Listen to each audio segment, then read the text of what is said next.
भाषा और व्याकरण। पढ़िए और समझिए। हमारे जीवन में भाषा का अत्यंत महत्वपूर्ण स्थान है। इसके द्वारा हम अपने विचारों का आदान प्रदान करते हैं। भाषा समाज की प्रगति का मुख्य आधार बिंदु है। नीचे लिखे वाक्यों को ध्यान से पढ़िए। निकिता की मौसी ने उसकी पसंद की फ्रॉक देकर उससे पूछा, निकिता, तुम्हें फ्रॉक कैसी लगी? निकिता ने खुश होकर कहा, मौसी, मुझे यह फ्रॉक बहुत पसंद आई। रेनू परीक्षा नजदीक होने के कारण अपने घर नहीं जा पाई, इसलिए वह पत्र लिखकर अपनी माँ को घर न आने का कारण बता रही है और उसकी माँ पत्र पढ़कर रेनू के न आने का कारण जान रही है। बोलना, सुनना, लिखना और पढ़ना ये सभी भाषा के कौशल हैं।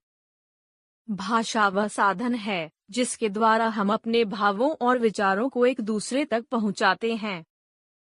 हमारे जीवन में भाषा का अत्यंत महत्वपूर्ण स्थान है। इसके द्वारा हम अपने विचारों का आदान प्रदान करते हैं। भाषा समाज की प्रगति का मुख्य आधार बिंदु है। भाषा के रूप। भाषा, मौखिक भाषा, लिखित भाषा।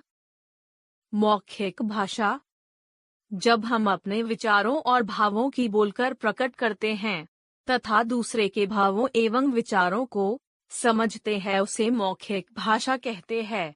भाषा का यह रूप अस्थायी होता है। सुनना और बोलना भाषा के मौखिक रूप के अंतर्गत आता है। लिखित भाषा, जब हम अपने भावों एवं विचारों को लिखकर प्रकट करते हैं तथा दूसरे के भावों एवं विचारों को पढ़ना और लिखना भाषा के लिखित रूप के स्थायी होता है। पढ़ना और लिखना भाषा के लिखित रूप के अंतर्गत आता है। जब हम अपने भावों और विचारों को संकेतों द्वारा प्रकट करते हैं तथा दूसरे के भावों को संकेतों द्वारा ही समझते हैं, इसे सांकेतिक भाषा कहते हैं। बोली। बोली भाषा का क्षेत्रीय रूप होता है। यह किसी विशेष क्षेत्र में बोली जाती है। यह मात्रा बोलचाल की भाषा होती है तथा इसका प्रयोग छोटे क्षेत्रों में होता है। सामान्यतः इसमें साहित्य की रचना नहीं होती। छत्तीसगढ़ी, भोजपुरी, राजस्थानी, बुंदेलखंडी आदि कई बोलियां हैं जिनका प्रयोग भारत के भिन्न भिन्न भागों में किया जाता है। भारतीय संविधान में कुल 22 भाषाओं को मान्यता प्राप्त है।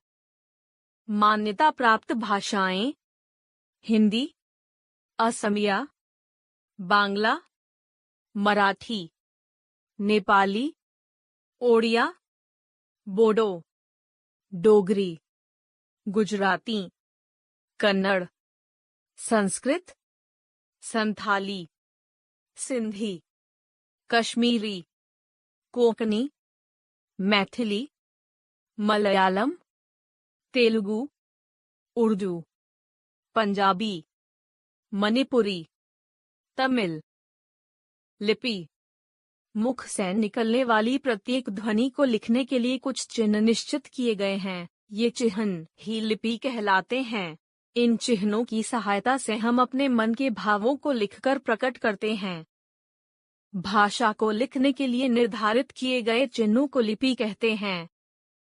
प्रत्येक भाषा की अपनी लिपि होती है, जैसे भाषा लिपि, हिंदी देवनागरी, नेपाली देवनागरी, अंग्रेजी रोमन, मराठी देवनागरी, पंजाबी गुरुमुखी, तमिल तमिल, संस्कृत देवनागरी, उर्दू, फारसी, तेलुगु, ब्राह्मी।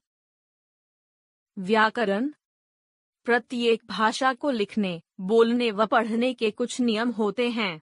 व्याकरण भाषा के नियमों का ज्ञान कराता है। व्याकरण ही वह शास्त्र है जो हमें भाषा को शुद्ध रूप से बोलना, पढ़ना और लिखना सिखाता है। आइए कुछ उदाहरण देखें। लड़का खेल रही है। मानसी पढ़ाई कर रहा है। ऊपर लिखे दोनों वाक्य अशुद्ध हैं। इन वाक्यों में लिंग संबंधी अशुद्धि है। वाक्यों में अशुद्धियां और भी कई प्रकार की होती हैं, जैसे पदक्रम संबंधी अशुद्धियां, सर्वनाम संबंधी अशुद्धियां तथा वर्तनी संबंधी अशुद्धियां। इन सभी अशुद्धियों के सही रूप का ज्ञान हमें केवल व्याकरण के माध्यम से ही प्राप्त हो सकता है। भाषा के शुद्ध रूप का ज्ञान कराने वाला शास्त्र व्याकरण कहलाता है। व्याकरण के 4 अंग होते हैं। व्याकरण के अंग: वर्ण विचार, शब्द विचार, वाक्य विचार,